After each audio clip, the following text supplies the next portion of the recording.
Hello friends, welcome to GK Gyan. दोस्तों, आपका बहुत बहुत स्वागत है आपके अपने यूट्यूब चैनल पर जिसका नाम है जीके ज्ञान। दोस्तों, आज मैं समावेशी शिक्षा का तीसरा पार्ट लेकर आई हूँ। इससे पहले भी मैं 2 पार्ट अपलोड कर चुकी हूँ, ठीक है। अगर आपने वो नहीं देखे तो प्लीज़ पहले वो जाकर देखिए और इससे भी देखिए। तो देखिए, सबसे पहला प्रश्न क्या है हमारा कि निःशक्त व्यक्ति अधिनियम वर्ष बताइए, ठीक है। निःशक्त व्यक्ति अधिनियम वर्ष कौन सा है? तो सन 1995, ठीक है।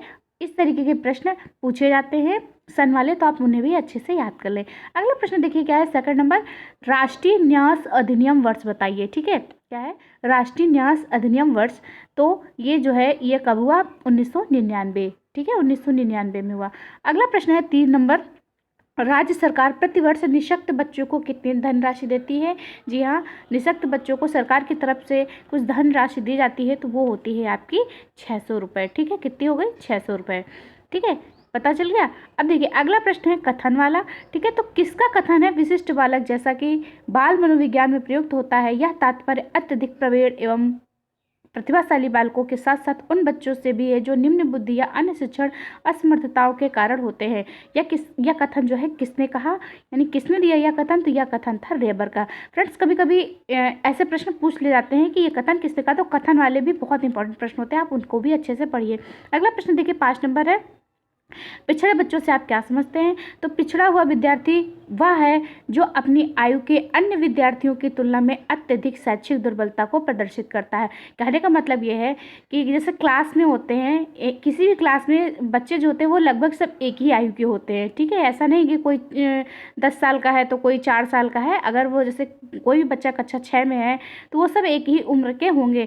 तो क्या होता क्या है कि अपनी आयु के अन्य विद्यार्थियों की तुलना में अत्यधिक दुर्बलता, यानी जैसे एक बच्चा बहुत तेज होगा और एक बहुत कमज़ोर है, तो वही जो है वो क्या हो जाएगा, मतलब पिछड़ा हुआ बच्चा हो जाएगा, यानी उसमें शिक्षा के रूप में, ठीक है। तो पिछड़ा हुआ विद्यार्थी वह है जो अपनी आयु के अन्य विद्यार्थियों की तुलना में अत्यधिक शैक्षिक दुर्बलता प्रदर्शित करे। अगला प्रश्न है, पिछड़े बच्चों की विशेषता बताइए। तो पिछड़े बच्चों की विशेषता क्या है?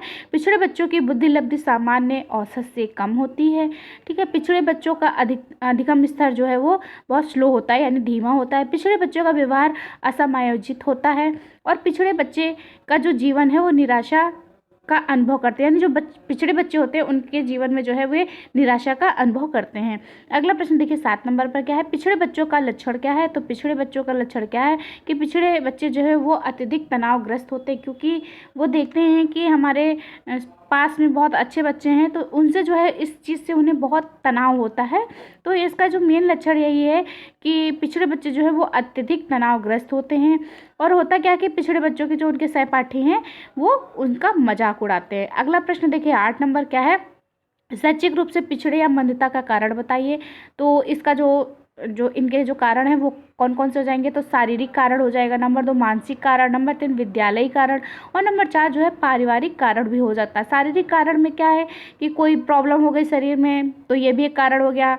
मानसिक कारण है, विद्यालय में भी कुछ जैसे त्रुटियां हैं, तो इस ऐसे भी जो है बच्चे शैक्षिक रूप से पिछड़ जाते हैं, और पारिवारिक कारण भी होते हैं। अगला प्रश्न देखिए 9 नंबर, पिछड़े बालकों की शिक्षा की व्यवस्था कैसी होनी चाहिए?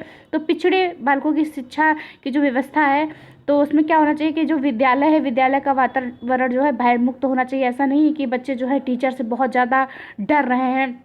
अगर बच्चे टीचर से डरेंगे तो फिर क्या होगा, बच्चे कुछ पढ़ भी नहीं पाएंगे, वो डरते ही रहेंगे, ना कुछ पूछ पाएंगे। और नंबर 2 पे क्या है कि पिछड़े बालकों के मानसिक योग्यता हेतु पाठ्यक्रम को तय करना चाहिए कि बच्चा जिस तरीके का है उसी हिसाब का जो है उसके लिए पाठ्यक्रम तैयार होना चाहिए। अगला प्रश्न देखिए क्या है, तो आपको ये समझ में आ गया होगा, अगर नहीं आया तो आप फिर से उसको पढ़ लें। तो अगला 10 नंबर क्या है, वंचना से आपका क्या अभिप्राय है? तो वंचना एक सामाजिक आर्थिक संप्रत्यय है। वंचना की अवधारणा सुविधा एवं अभाव की ओर संकेत करते हैं। ये इंपॉर्टेंट प्रश्न है जो कि पहले पूछा भी जा चुका है। अगला प्रश्न है 11 नंबर, सामाजिक संस्कृति रूप से वंचित बालक कौन है? तो सामाजिक संस्कृति रूप से वंचित बालक यानी वह बालक जो समाज के लोगों एवं विभिन्न धर्म संस्कारों से दूर रहते हैं तथा उनका सामाजिक तथा सांस्कृतिक विकास बाधित रहता है, सामाजिक संस्कृत रूप से वंचित बालक कहलाते हैं, ठीक है। क्लियर हो गया।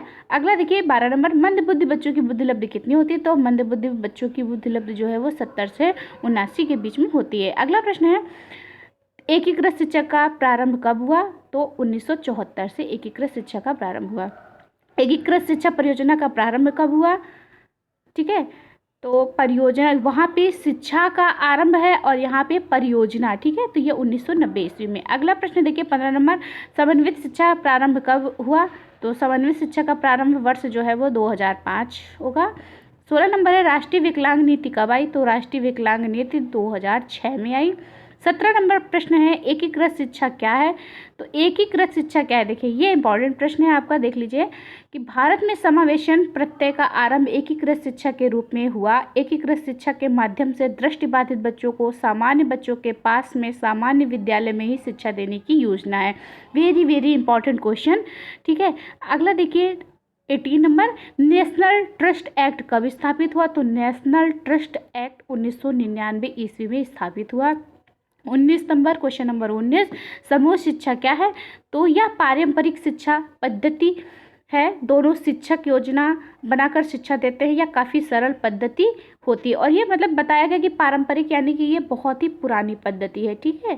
जैसे पहले भी देखिए गुरुकुल वगैरह में जो है वहाँ पे सभी शिष्यों को एक साथ शिक्षा दी जाती थी, तो इसी तरीके से ये भी समूह शिक्षा ही है, ठीक है। अगला देखिए 20 नंबर क्या है, भारतीय संविधान के किस धारा के तहत अनुसूचित जाति एवं अनुसूचित जनजाति के बच्चों के लिए शिक्षा मुहैया कराने का प्रावधान है? तो धारा 15(4) या धारा 45(46) में, ठीक है।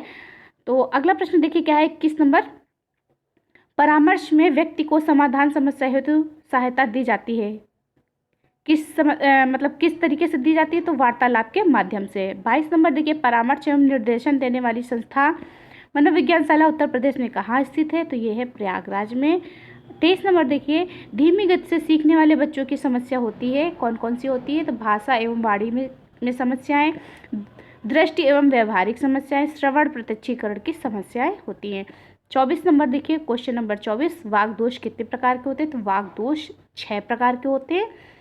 अगला प्रश्न देखिए 25 नंबर, मंद बाधित बच्चे का डेसिबल स्तर होता है? तो 55 से 69 डेसिबल होता है। तो फ्रेंड्स ये थे 25 प्रश्न। फ्रेंड्स मेरा वीडियो आपको कैसा लगता है? अगर अच्छा लगे तो प्लीज़ मेरे वीडियो को लाइक करें, मेरे चैनल को सब्सक्राइब करके घंटी के निशान को अवश्य दबाएं, ताकि मैं आपके लिए इसी तरीके के वीडियो अपलोड करती रहूं और उसका नोटिफिकेशन सबसे पहले आपको मिले। तो वीडियो देखने के लिए आपका बहुत बहुत धन्यवाद। मिलते हैं अगले वीडियो में, तब तक के लिए बाय बाय।